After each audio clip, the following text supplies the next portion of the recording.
नागपुर के हुड़केश्वर थाना क्षेत्र में गैस सिलेंडर की कालाबाजारी के खिलाफ पुलिस ने बड़ी कार्रवाई की है। इस दौरान 31 सिलेंडर, रेगुलेटर और ऑटो वाहन जब्त किए गए, जिनमें से 25 भरे हुए और 6 खाली सिलेंडर थे। साथ ही मौके से रेगुलेटर और ऑटो भी जब्त किए गए। इन सभी की कीमत लगभग 1,42,500 रुपये बताई जा रही है। हुड़केश्वर पुलिस आगे की जाँच कर रही है और इस मामले में जुड़े सभी आरोपियों को पकड़ने के प्रयास जारी है। साथ ही मौके से रेगुलेटर और ऑटो भी जब्त किए गए। इन सभी की कीमत लगभग 1,42,500 रुपये बताई जा रही है। हुड़केश्वर पुलिस आगे की जांच कर रही है और इस मामले में जुड़े सभी आरोपियों को पकड़ने के प्रयास जारी है।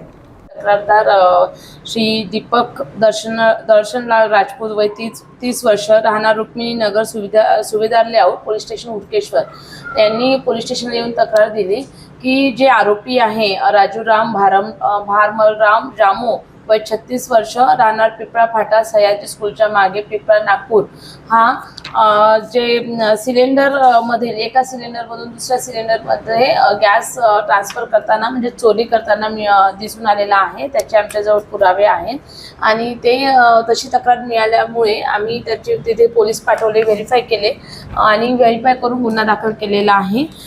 गुन्हा अपराध क्रमांक 239/26 कलम 3(7) EC ॲक्ट अन्वये, तसेच 316(2), 287, 303(2) BNS प्रमाणे गुन्हा दाखल करण्यात आलेला आहे।